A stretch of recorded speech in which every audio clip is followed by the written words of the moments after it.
Oh, it's big time on CBS Saturday with a top 20 matchup in the Big Ten. Red hot Iowa hosting last year's Big Ten champs, the Oregon Ducks. It's the first time Oregon has played at Kinnick Stadium since 1989. Kirk Ferentz was on the Iowa staff at this time as an offensive line coach.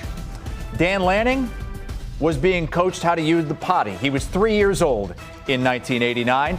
Pleased to be joined now by Kirk Ferentz, who spent many a year coaching on that Iowa coaching staff and head coach for over 25 years now. Oregon was in the Pac-10 back then. The Big Ten had 10 teams back then. I'll give you the option here. What's changed most in college football since the last time Oregon visited Kinnick? Yeah, we don't have enough time. I mean, there's so many things that have happened, but to that point, that was a really good learning experience for myself and a lot of people. That's well before, Nike was a major deal.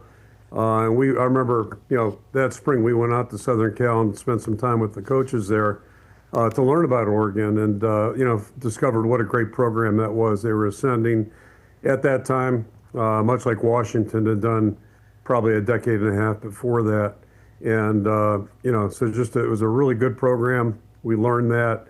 Obviously, since 1989, a lot of things have happened at the University of Oregon, and they're a national name now. They weren't in 1989, but that was kind of when they began their ascension from my vantage point. Well, let's start there. So many years, November football at Kinnick Stadium was bringing in teams like Minnesota, Northwestern, Wisconsin, teams you're very familiar with. What kind of a challenge is it to face a West Coast team and a coach in Dan Lanning who's known to be a bit of a gambler? Yeah, I mean, to me, football's football, and I think the biggest thing that changes, it really doesn't pertain to Oregon necessarily. The year before that, we had a phone call, I believe it was like in early July, and that's when we learned that Southern Cal and UCLA were coming in the conference, and that was the first I had heard of it, so it was really amazing, because I'm sure a million lawyers were involved, but they kept it quiet. That was the first any of us learned about it, and to me, that I'll never forget hanging up the phone that day thinking that, so much for tradition, so much for geography. Those things are totally out the window, not knowing that, we're going to add Oregon and Washington the year later. So, college football has really changed in that regard. It's a national sport now. Conferences are national. I think, but the bottom line is this, good teams are still good teams no matter where they come from, be it the Midwest, be it the South or the West. And certainly when you look at Oregon, a lot to be impressed with. And Dan Lanning is one of the top coaches in college football from my vantage point. He's done a great job in a short amount of time. You look at the last 2 years, they've lost 2 ball games. So, I mean, it's they're really well coached. They've got great talent.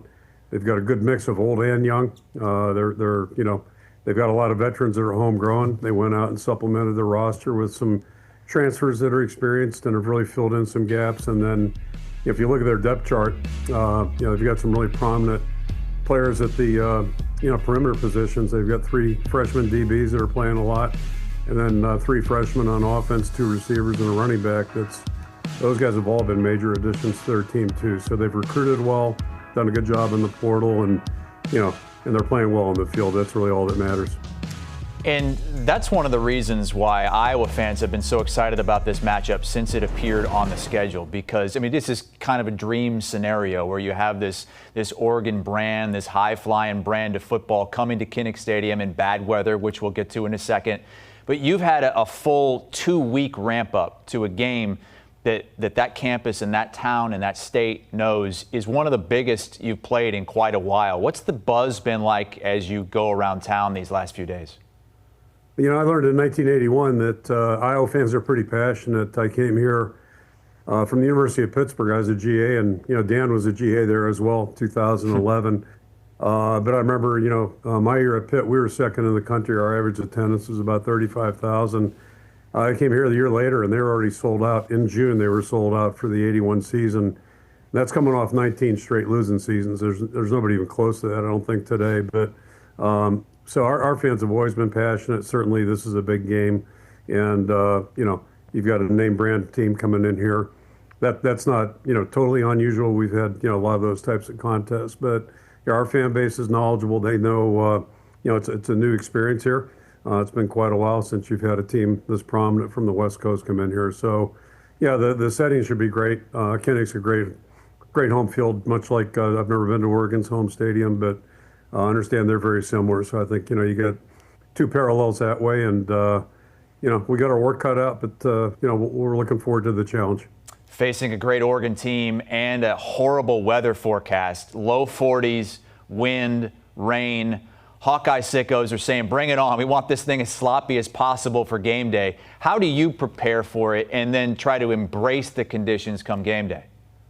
Yeah, that's it's just a matter of perspective, how you like your weather. And the only thing I would change right now, I'd like the rain to be snow. I don't think that's possible, but that'd be okay. And then if we could play this thing at 9 o'clock in the morning, that'd be good too. But that's not going to happen either. So, we'll take whatever we get. But, that's, I think, one of the cool things about football, quite frankly. And, the weather is a variable. It's a factor, but not the biggest factor, certainly, other than wind.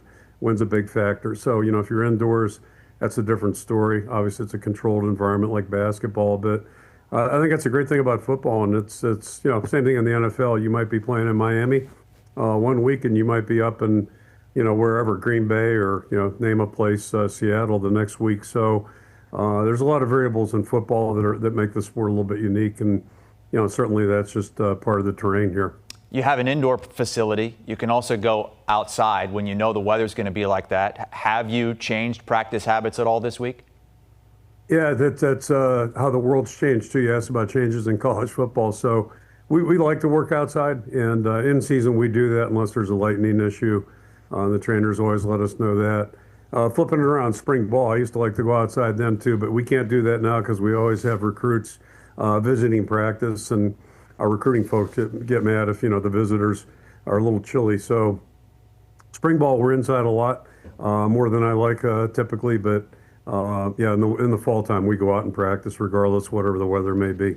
Well, this is a hot topic on social media, the weather, the matchup. Mark Gronowski's quarterback stats. I mean, the guy is a winner. He wins wherever he goes. He's the winningest quarterback in college football history.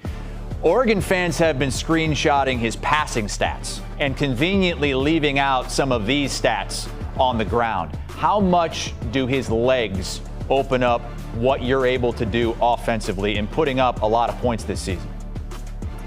Yeah, it's interesting. Mark got hurt a couple weeks ago, so that was one of the big breaks that we did get was that, he was able to work through that. There was no damage. So, in effect, it was a bad sprain. But, he's just a tremendous young guy, and I've always felt like, you judge quarterbacks by one thing: do they lead the team and does their team win? And you go through the NFL, you go through college, a million different ways to be a successful quarterback. You had Randall L's picture up there a minute ago on the graphic. In my time here, my 27 years, two of the most dominating, just impressive performances I've ever seen. One was Saquon Barkley back here, whatever it was, 17, 18. Just did something out in Kinnick. It was just unbelievable how good the guy was, and first-class guy on top of it. And then Randall L, when I got here, if he had played at that time, if he had played at a place like Florida State, I think he might have won three Heismans. He was that good, and we finally got the better of him in 2001. But there are a lot of ways to move a team, a lot of ways to move the ball, a lot of ways to score points, be successful, and we're just thrilled Mark's with us. He's a tremendous young person. Grew up in Chicago. It's hard to believe he wasn't recruited by a Big Ten or Mid-American Conference school. So did a great job at South Dakota State. Took them to new heights pretty quickly into his career, and it's just he's a very impressive young guy. He's got a mechanical engineering degree, so he's really smarter than the whole coaching staff combined, and just been a great addition to our team. Well, looking forward to the game this Saturday, 2:30 local time in Iowa City, 3:30 Eastern. Kirk Ferentz and the Iowa Hawkeyes hosting Dan Lanning and the Oregon Ducks. Thanks, Coach. Thank you, Chris. Take care. Well, there you have it. CBS and Paramount Plus is the game, and it is one of the biggest games in the Big Ten this season. Both of these teams with just one loss in conference play, still holding Big Ten championship aspirations, and a huge game in the college football playoff race.